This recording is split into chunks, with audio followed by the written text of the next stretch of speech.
All right, so picture this. Okay. You're gearing up for a major operation. Mm-hmm. You've got your gear, you've studied the terrain. Yeah. But there's one crucial thing missing. Okay. The enemy's playbook. Uh, That's what we're diving into today. ADP 30. okay. The Army's own guide to unified land operations. I like it. Think of it as like the intel briefing you need Yeah. to really grasp how the Army operates in the 21st century. And just like a good intel briefing, Yes, we're going to break down not just the what, but the why. I like it. Because knowing the moves is one thing, Right. but understanding the strategy behind them, that's what gives you the edge on the battlefield. Exactly. And ADP 30, it doesn't mess around. Mhm. It dives right into this concept of decisive action, Okay. which, let's be honest, Yeah. sounds a bit intimidating. It is. It's meant to be intimidating because Okay. today's battlefield, it's not like anything we've seen before. You're Yeah. not just facing, a clearly defined enemy, in a static location. Yeah. It's fluid. It's unpredictable. Right. It requires a whole new approach to warfare. Okay. So no more trench warfare. Got it. Right. But what does decisive action actually look like Wow. on the ground? Yeah. How does it Yeah. translate from this concept in a field manual Right. to, boots on the ground? So imagine this. You're deployed overseas, Okay. maybe facing a near-peer adversary. Okay. You might be engaging in offensive operations, right, to seize a key objective, Mm-hmm. while at the same time you're also conducting defensive operations Okay. to protect your flanks, Mm-hmm. all while maybe elements of your unit are working with local populations Right. to maintain stability, prevent the enemy from exploiting the situation. Wow. So it's not just about being good at one thing. Right. It's about being able to switch gears, Yes. execute multiple missions, potentially all at the same time. At the same time, That sounds incredibly demanding. it is incredibly demanding. And that's why Okay. ADP 30 stresses the importance of training Okay. and readiness across the full spectrum of operations. It makes sense. Because proficiency in one element of decisive action Right. doesn't automatically mean you're going to be good at the other ones. Right. You could be a whiz at, offensive maneuvers. Sure. But if you haven't trained for, say, stability operations, Right. you're not going to be as effective in a really complex environment. Makes sense. Yeah, It's like being a multi-tool in a world that throws all sorts of challenges your way. exactly. So to be clear, Yeah. we're talking about 4 main elements within decisive action: Okay. offense, defense, stability, and DSCA. Right. Let's break those down a bit further. That's right. So let's start with offense. Okay, so offense. Yeah. This is probably the most straightforward element. Okay. It's about taking the fight to the enemy. Okay. We're talking about maneuvers like attacks, pursuits, exploiting weaknesses, anything that allows you to dictate the Right. terms of engagement Oh, yeah. and put the enemy on the back foot. Basically taking the initiative Yes. and forcing the enemy to react to you Right. instead of the other way around. Exactly. Okay. Then you have defense. Okay. This isn't just about digging in Mm. and waiting for the enemy to attack. Okay. It's about creating conditions that make any attack against you Right. very costly and ultimately unsuccessful. Okay. Think mobile defense, area defense, Mm. even retrograde maneuvers Right. when necessary to preserve your force Okay. and set the stage for future operations. Speaking of setting the stage, that makes me think about the stability element Yeah. of decisive action. Absolutely. This is where things get a bit more nuanced. Yes, absolutely. Right. Stability operations are all about Okay. creating an environment where civilian life can function, Okay. even in the midst of conflict or Yeah. disaster. I'm Yeah. talking about So it's like, establishing civil security, yeah, restoring essential services, Folks, yeah. supporting governance. got it. It's a complex and often long-term undertaking. Yeah, it's the difference between winning a battle and winning the peace. Exactly. It's that long game. And this is where DSCA, or Defense Support of Civil Authorities, comes into play, especially here in the U.S. Right, like when we see the Army providing disaster relief after a hurricane Exactly. or It's supporting like when- civilian law enforcement during a major emergency. Exactly. DSCA is about leveraging the Army's Yeah. unique capabilities, Mm-hmm. logistics, manpower, expertise to support civilian agencies in times of need. Right. Think back to the COVID-19 pandemic. Oh, yeah? The Army played a huge role in setting up Right. field hospitals, distributing vaccines, Mm-hmm. providing logistical support to communities ways Right. that were completely overwhelmed. It really highlights the versatility of the Army Yes. and how adaptable Okay. you have to be as a soldier. Yes. You never know what kind of mission you might be called on to support. And that's why this concept of decisive action, Yeah. this ability to operate across multiple domains and mission sets simultaneously, Right. is so critical. Yeah. It's about being prepared for anything. Okay, so we've got these 4 elements of decisive action: offense, defense, stability, and DSEA. Right? But there's another key concept in ADP 3.0 that I think often gets overlooked, Okay. and that is consolidating gains. Yes. What exactly does that mean? So think of it this way. Okay. You've just completed a successful offensive operation. You've taken that key objective. Right. You're feeling good. Your adrenaline is pumping. Right. But the fight's not over. In fact, it's far from it. Okay. Consolidating gains is about capitalizing on that initial success Okay.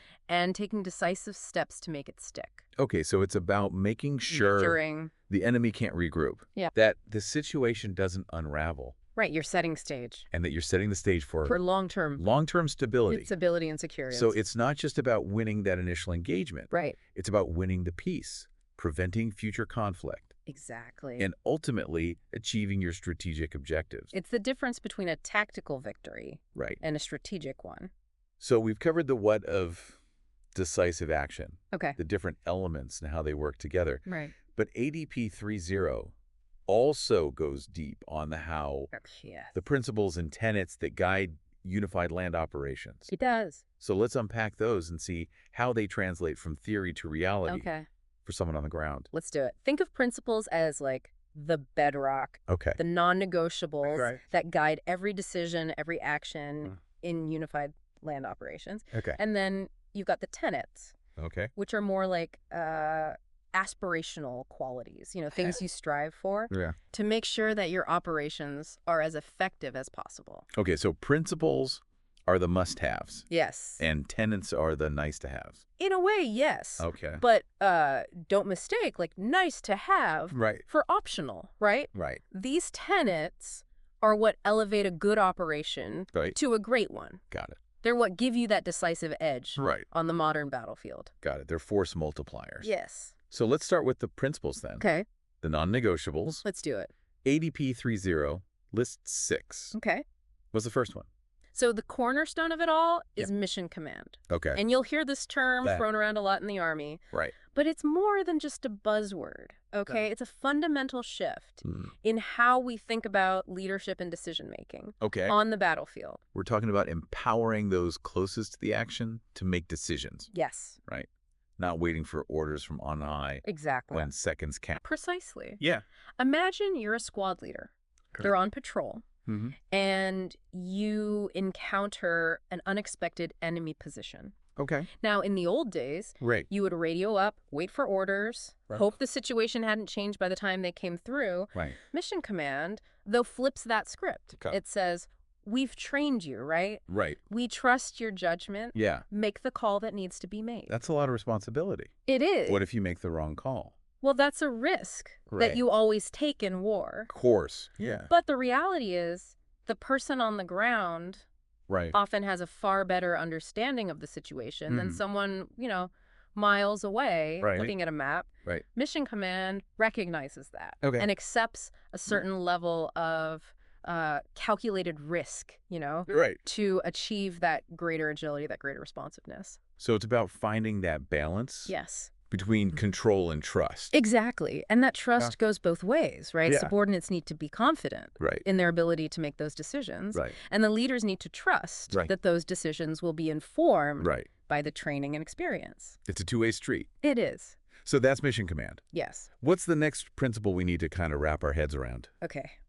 Get ready for this one, Okay. because it might sound a little counterintuitive at first. Okay. Develop the situation through action. Okay. I'm intrigued. Break that down. Right.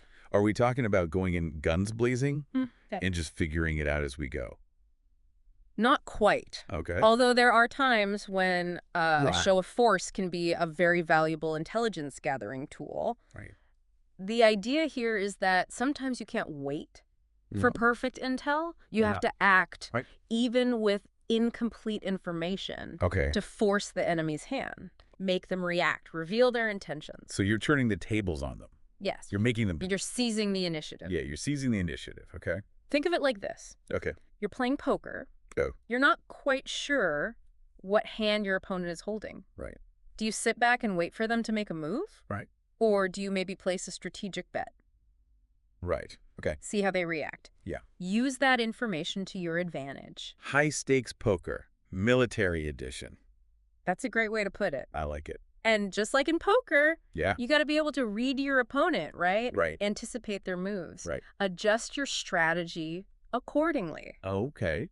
Which, come to think of it, Yeah. ties in perfectly with our next principle, combined arms. Yes. The classic military doctrine of bringing all your toys to the party. That's right. Tanks, helicopters, cyber warfare, the whole shebang. It's a bit more nuanced than that, but you're on the right track. Okay. Combined arms is about more than just, Right. overwhelming firepower. Right. It's about synergy, right? Yep. It's about using all of your assets. Okay. Infantry, armor, artillery, air power. Right. Cyber capabilities, you name it, in a coordinated and complementary way to create an effect that's greater than the sum of its parts. So it's like each element is a tool. Yes. And you're figuring out the best way to use those tools together exactly to get the mission done. Think about it like this. Okay. You're facing an enemy bunker complex. Okay. Right? You could try to take it out with a direct assault. Mm-hmm. But that would be costly. It would be risky. Right. But if you use, say, artillery to soften up the target, air power to suppress the enemy defenses, and then maybe send in a small, highly trained infantry unit to secure the objective, suddenly you have a much higher chance of success with fewer casualties. Okay. I'm starting to see how these principles all kind of build on each other. They do? You've got mission command empowering those on the ground to make decisions. Yes. Develop the situation through action, giving them the flexibility to act. Yes. And then combined arms provides them with the tools to get the job done. Exactly. Okay, what's next on our list of non-negotiables? This one is essential, and perhaps now more than ever, adherence to the law of war. Right. Because even in the chaos of combat, there are still rules. Absolutely. We're not barbarians. We're not. And blurring that line can have some serious consequences. It can. The law of war is about preserving our humanity. Right. Even in the face of sometimes unimaginable brutality. Right. It's about upholding the moral high ground. Right. Which, in the long run, is just as important as any tactical victory. Because at the end of the day, wars are won not just on battlefields. That's right. But in the hearts and minds of people. And that's where things can get really complex, right? For that soldier on the ground. Oh, absolutely. You're in a high-stress situation. Right. Facing an enemy that may not play by the rules. Right. You have to make split-second decisions that could have life or death consequences. I'll talk about pressure. It's immense. So how does ADP 3.0 help soldiers navigate those really gray areas? It boils down to a few key principles. Okay. Distinction. Okay. Proportionality. Okay. And military necessity. Okay, break those down. Okay, so distinction means you're only targeting legitimate military objectives. Okay. Not civilians. Right. Not civilian infrastructure. Got it. Proportionality means you're not using excessive force. Okay. That would cause unnecessary suffering. Okay. And military necessity means any force that is used must be directly related to achieving a legitimate military objective. Easier said than done. Oh, absolutely. When you're in the heat of the moment. That's why training for these scenarios is so crucial. Right. Soldiers need to be drilled on the rules of engagement, on the soldiers' rules, which, by the way, you can find those in AR 351. Of course, yes. And they need to be able to apply those rules under pressure in the chaos, the uncertainty of combat. It's about ingraining those principles so deeply that it becomes second nature. Second nature. Even in the most extreme circumstances. Exactly. Because upholding the law of war. It's not optional. It's fundamental to who we are as an army and as a nation. It's about being the good guys even when the bad guys aren't playing by the rules. Sometimes it's tough, but that's what we do. Okay, so we've covered 4 of the 6 principles of unified land operations. Mission command, develop the situation through action, combined arms, adherence to the law of war. Important stuff. what are the final two? All right, so the next one might seem kind of obvious, Okay. but it's often overlooked, Okay. especially in the heat of planning a complex operation. Right. Establish and maintain security. Because you can't very well, like, execute a complex maneuver. That's right. If you're worried about getting ambushed from the rear. Precisely. It's about creating a safe and secure environment for friendly forces to operate in, whether it's setting up a perimeter, conducting reconnaissance patrols, or controlling key terrain features. So security is not a one-time event. No. It's an ongoing process. It is. That has to be, like, woven into every aspect of the operation. From the moment you receive the mission to the moment you return to base. Security is absolutely paramount. It's about staying one step ahead. Yes. Even when there's no enemy in sight. Exactly. And that brings us to our final principle. Okay. The one that's really at the heart of modern warfare. Create multiple dilemmas for the enemy. Okay, this one sounds like we're getting into some next level. A little bit, yeah. Strategic thinking. Yeah, so imagine... Tell me more. Imagine you're the enemy commander in this scenario, okay? You're already dealing with a force that's empowered to make decisions on the fly. Right. That's not afraid to take calculated risks. Right. That's using all of its assets in this coordinated, devastatingly effective way. On top of that, you're facing pressure on multiple fronts. Your communications are disrupted. Your logistics lines are under attack. You're never quite sure where the next blow is going to fall. Sounds like a recipe for a very bad day. That's the idea. Yeah. Creating multiple dilemmas is about overwhelming the enemy's decision-making abilities. Forcing them to make difficult choices faster than they can process the information. It's about putting them on the defensive. Yes. Making them react to you. Exactly. Instead of the other way around.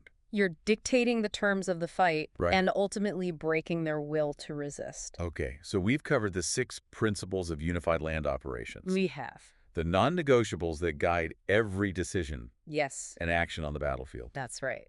Now let's move on to the tenets. Okay. The aspirational qualities. Yes. They can elevate a good operation to a great one. They can, remember. So these are the things you strive for. Yes. The elements that can really give you that decisive edge. That's right. In the complexity of modern warfare. That's a complex world out there. Sounds like we need it. In a world where the enemy is constantly adapting. Absolutely. And the battlefield is always evolving. You got it. So hit me with it. What's the first tenet we need to understand? It's one we've already touched on a little bit. Okay. Simultaneity. Right. Doing multiple things at once to overwhelm the enemy. That's right. But how does that actually play out in a real-world operation? So, imagine this. Okay. You're conducting an air assault on a key enemy position. At the same time, a cyber attack is disrupting their communication networks. A psychological operations team is broadcasting messages to sow confusion among their ranks. And a ground force is maneuvering to cut off their escape routes. So it's a coordinated symphony of chaos. I like it. All designed to cripple the enemy's decision-making. Their ability to react. Right. That's the beauty of simultaneity. Yeah. It doesn't require you to have this, like, overwhelming force in any one area. Right. It's about synchronizing your actions to achieve maximum impact, to create this perfect storm that the enemy simply can't weather. It's like the element of surprise multiplied by 1,000. Exactly. I like it. It's a good one. Okay, so that's simultaneity. Yeah. What's the next tenet on our list? It's depth. And it's a concept that extends beyond the physical battle space. Okay, I'm intrigued. So we're not just talking about, like, far your tanks can roll anymore. Nope. Depth in unified land operations means extending your reach in time, space, and purpose. Okay. So yes, it's about maneuvering forces to attack the enemy's rear areas, their logistics lines. But it's also about using things like cyber attacks to disrupt their command and control systems, psychological operations to influence their population. So it's about hitting them where it hurts. You got it. Both physically and psychologically. Exactly. And it's about doing it in a way that keeps them constantly guessing, never knowing where or when that next blow will fall. It's about making the enemy feel surrounded. Yes. Even if you're not physically present. You got it. Everywhere. Which brings us to our third tenet, synchronization. Okay, this sounds a lot like simultaneity. It does. What's the difference? You're right. They're very closely related. Okay. But there is a subtle Okay. but important distinction. Okay. Simultaneity is about doing multiple things at the same time. Okay. Synchronization is about arranging those actions in a way that maximizes their impact, that ensures they're all working together towards that same objective. So it's not just about doing a lot of things. It's not just about being busy. It's about doing the right things at the right time. At the right time, exactly. It's about ensuring that all your actions, no matter where they are, when they're happening, are contributing to the overall symphony of the operation. Think of it like conducting an orchestra. Every instrument has to be playing the right notes at the right time to create that desired effect. Okay, so I've got simultaneity, depth, synchronization. We do. What's the final tenet? All right, so the final tenet that ties it all together is flexibility. Okay, and you might think, well, duh, you had to be flexible in war. Right. You'd think it'd be a given. But in unified land operations, flexibility takes on a whole other... It takes it to another level. Level of importance. It does. It does. So more than just rolling with the punches. Yes. It's about anticipating the punches. Yes. And maybe even throwing a few curveballs of your own. Exactly. Flexibility in unified land operations means having that versatile toolkit, both in terms of your actual capabilities and your mindset. It's about being able to adapt to changing circumstances, to exploit opportunities as they arise, to adjust your plans on the fly without losing sight of that ultimate objective. So it's not just about having different types of units and weapons systems. It's about having the leaders who can think outside the box, soldiers who are empowered to act independently when the situation calls for it. Because no plan survives contact with the enemy. Right, they never do. You have to be able to adjust. You got to be able to improvise. You got to be able to make decisions based on incomplete information. Sometimes you just got to trust your gut. Right. That's right. Which takes us right back to mission command. It all ties together. Right. It's like everything we've talked about today comes full circle. These principles, these tenets, they're all interconnected. They all work together to create this adaptable, responsive, and ultimately lethal force that can dominate on the modern battlefield. So we've covered a lot of ground here. We have. From the 4 elements of decisive action to the 6 principles and 4 tenets that guide unified land operations. It's a lot. It's a lot to process. It's a lot to process. What would you say is the most important takeaway? I think the most important thing for anyone listening to remember is that ADP 3.0, this doctrine of unified land operations, it's not just a set of rules or guidelines. It's a philosophy. A philosophy. Okay, I like that. Yeah. How so? It's about acknowledging that the battlefield is constantly changing, that the enemy always has a vote, and that the only way to win is to be more adaptable, more creative, and more relentless than they are. So it's about constantly learning, evolving, and finding new ways. You got to stay ahead. To outmaneuver and outsmart the enemy. You got to be comfortable being uncomfortable. Right. Because the moment you think you've got it all figured out, the battlefield's going to throw you a curveball. That's where the real test comes in. And that's where ADP 3.0 can provide you with the framework. But it's up to you, the soldier on the ground, to apply these principles, these tenets, to your specific, adapt them to your situation. And ultimately make the decisions that win the day. That win the day, that's right. It's about taking ownership of your role in that fight, no matter how big or small. Absolutely. Because even the smallest cog in the machine can have a huge impact. That's a powerful thought to end on. It is. So as we wrap up our deep dive on ADP 3.0, I want to leave you with this this doctrine. This philosophy of unified land operations. It's not something you just memorize and forget about. You got to live it. You live it. You breathe it. You apply it every day. Every single day in training and in combat. Because the more deeply you understand it, the more effective you will be. The more effective you'll be as a soldier. As a soldier. As a leader. As a leader. As a guardian of freedom. That's what it's all about. And that, my friends, is what it's all about. Indeed. Until next time, stay frosty.